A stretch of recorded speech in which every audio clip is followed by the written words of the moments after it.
我係 M 仔啊！而家錄音嘅時候係2026年嘅6月3號，亦都係我哋球會利物浦創會嘅134週年嘅生日。咁啊，球會希望步步高升啦，聯賽排名越嚟越好啦。咁暫時仲未有新教練嘅消息啊！咁啊〜官方暫時都未公布發生咩事，同埋究竟係咪真係伊拉奧啦？但係呢，今日就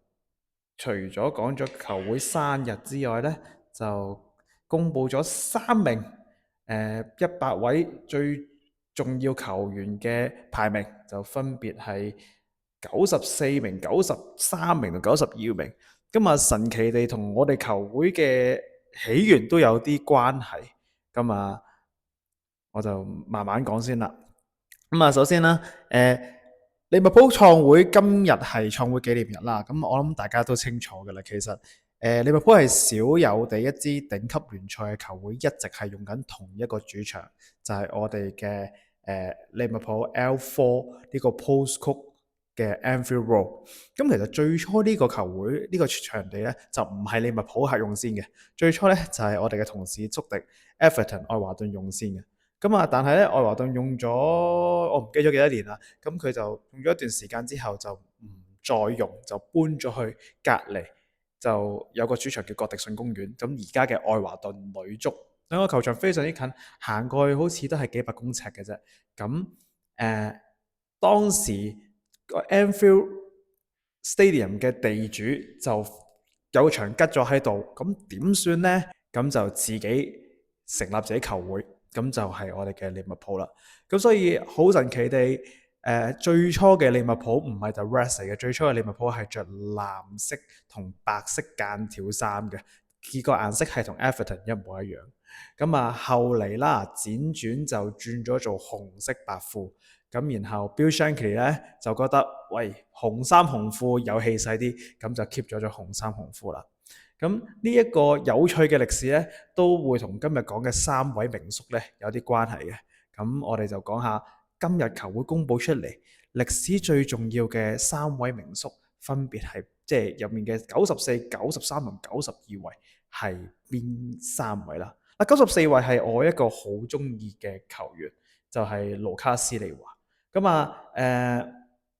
簡單基本資料啦，佢喺2007年至到2017年為球會上陣咗346場，入咗7球。佢係一個防中嚟嘅，咁亦都喺2012年咧就攞咗聯賽杯嘅冠軍。咁嗰陣時嘅利物浦陷入於近代嗰個低潮啦，咁有一個聯賽杯嘅冠軍都係好難能可貴嘅。咁佢喺2007年嗰陣時候咧，就金美奧咧就加盟嚟紅軍嘅時候咧，其實係個進攻中場嚟嘅，但係慢慢咧，佢喺個職位上面咧就慢慢褪咗去後面，變成一個相當成熟嘅防守中場。咁其實佢加盟嘅時候咧，嚟到利物浦，我哋嗰陣時嘅中場可以話粒粒皆星啊，因為伊斯坦堡奇蹟之後，賓尼迪斯佢喺西班牙帶咗好多著名嘅球員。咁當然啦，我哋本身嘅神奇隊長謝拉特啦，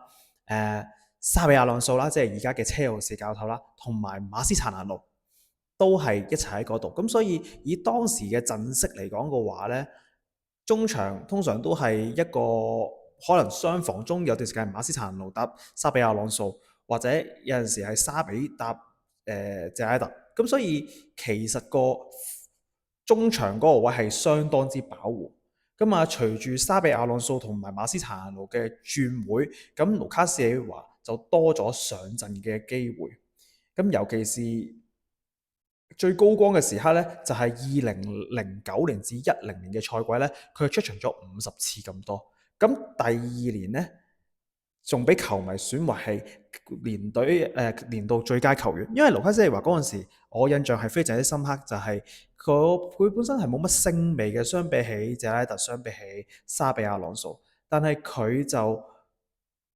佢唔覺做咗好多工兵嘅角色。所以佢嘅後場數據係非常悅目。佢嗰陣時嘅 one-to-one during 係喺成個英超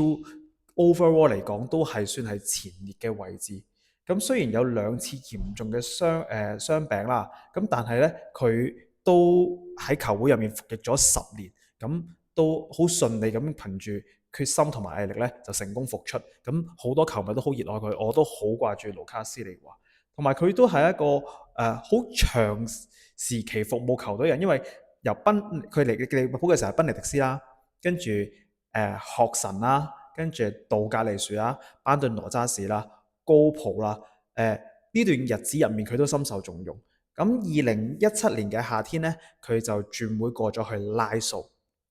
咁啱啱講完盧卡斯利華啦，我就會覺得嗰一種最初大家有啲覺得佢唔夠星味喎，或者好似硬係爭咁啲，但係慢慢根據佢嘅努力，所以我哋稱之為百都成才嘅球員。咁下一個係咩呢？其實係我哋陣中球員嚟㗎，第93名呢就係 Curtis Jones，就係我哋嘅居迪斯宗斯。咁佢作為一個 Scouser 咧，由2019年就已經係上到我哋嘅一隊啦，上陣係228次，攻入係22球，攞過世界冠軍球會杯，攞過2屆英超冠軍，攞過2屆嘅聯賽杯，1屆嘅足總杯。佢9歲嘅時候就已經入咗利物浦嘅青訓系統，咁亦都係作為一個本土 Scouser 完成兒時嘅夢想，而家已經超過200場喺一隊嘅出賽經驗。2019年嘅時嘅足球呢，我哋有個足總杯入面，佢就第一次地標入球啦。咁第2年呢，喺同樣嘅比賽入面，對住愛華頓嘅時候呢，就攻入咗一個遠距離嘅弧形球入咗去，咁成為一個打比嘅經典。咁Curtis Jones 後嚟，尤其是上年啦，放嘅位置就更加多，佢甚至有陣時要客串埋右閘。咁但係我哋見到佢嘅傳球能力，佢嘅把握能力都係越嚟越好，甚至我哋有段時期嘅講法就會認為，我個人認為會 Curtis Jones 會唔會係一個上季俾人形容為一個低配版嘅蘇普斯利，但係我老實咁覺得佢喺利物浦球迷作為 Scouser， 佢係更加受到本土球迷嘅支持同埋歡迎，而稱佢為低配版嘅蘇普斯利，唔係話佢嘅能力或者佢嘅魅力比蘇普斯利低，而係我哋都好認為佢嘅潛力非常之高，因為佢同時亦都係一個可以適應唔同嘅位置，亦都付出，同時亦都可以為球隊付出到交到表現嘅球員。佢嘅成長係非常之顯著嘅，尤其是喺高普底下，佢除咗進攻之後，亦都識得防守，亦都入選過國家隊。咁雖然啦，2021年到22年賽季咧就好罕見地因為有眼傷啦，咁但係之後23、24年咧就創下咗單人嘅單季最高紀錄，係有5個入波嘅。2025年12月對於 Curtis Jones 嚟講係一個非常之重要嘅時機啦，因為佢係繼謝拉特之後球會史上第一個達成200場出場嘅里程碑嘅最年輕嘅中場球員。對於本土球員嚟講，呢個可以話係一個相當重要嘅里程碑。第92名呢，就會係一個相當之歷史悠久嘅名宿，因為佢係接近100年前 exactly 100年前嘅名宿，佢個名叫做 Dick Forshaw，亦佢做迪福少，好啦，咁 AI 咁樣譯俾我啦。咁佢係效力於1919年至到1927年 ，exactly 差唔多就係100年前嘅時候，上陣咗288次，攻入咗124球，咁獲得咗2屆嘅甲組冠軍、英甲冠軍，包括係1921年至22年同埋1922年至23年呢度蟬聯嘅英甲冠軍咧，佢都係有份嘅。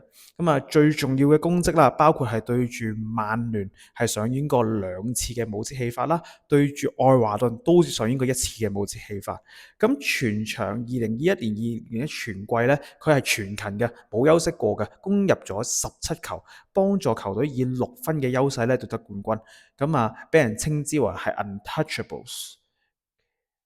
成功衛冕啦，係第2年，咁同埋個人入球數字咧就相當都係19球。以1925年至到1926年呢個賽季咧係佢佢作為利物浦球員嘅頂峰，因為各樣賽事加埋係攻入咗29球，其中27球係喺聯賽入面入嘅，咁啊佔咗嗰陣時成隊波嘅入球數量嘅1/3，所以係一個非常之厲害嘅射手。咁但係咧呢一樣嘢就非常之有趣嘅，就係佢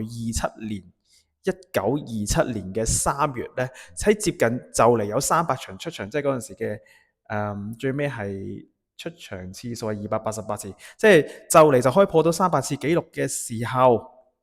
佢出乎意料嘅時候嘅情況，俾球會賣咗俾愛華頓。即係呢一樣嘢係球會形容係連佢老婆都覺得唔係啊嘛，冇理由嘅喎。咁就俾就轉咗會，就轉咗會過去愛華頓。咁轉咗會之後呢，非常之有趣地，佢係同愛華頓嘅傳奇迪斯甸拍檔啦，再次奪得咗嗰陣時嘅英甲。換言之，佢係歷史上唯一一位喺利物浦市入面踢過利物浦又踢過愛華頓之餘，又係幫兩間球會都攞過頂級聯賽冠軍嘅球員。咁我認為呢個係真係好得意，就係呢啲百幾年前嘅名宿，原來佢有一啲咁嘅故事。最近轉會消息啦，有講過科頓，我哋話佢係一個利迷嚟嘅，只不過後嚟入咗去愛華頓青訓。我哋都幻想過佢會唔會轉會過嚟利物浦，有啲 friend 會咁樣去嘅一個諗法，就係但係如果而家呢個年代，我哋可唔可以可唔可以想像到一個利物浦嘅球員轉會去愛華頓，或者係愛華頓嘅球員轉會嚟利物浦呢？咁呢一樣嘢就係咁多年嚟嘅恩恩怨怨啊，或者係個 rivalry 拉到去最後都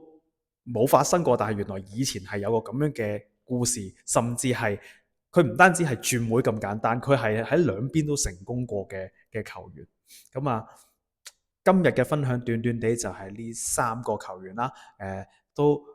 好有趣地契入翻利物浦生來嘅，即係利物浦呢個球會生來嘅歷史，就係同佢哋嘅，即係同佢嘅勁敵愛華頓，其實某程度上既係兄弟，亦都係rival 咁樣，令到呢個城市係充滿住足球嘅文化。which is 今日嘅分享就係咁多。中意我呢條片嘅 CLSS，最緊要係 comment 同 subscribe。咁希望儲夠 subscribe 數，我可以同大家直播講波又好，同大家傾下偈都好。咁短短地有新消息或者不定期再同大家見面。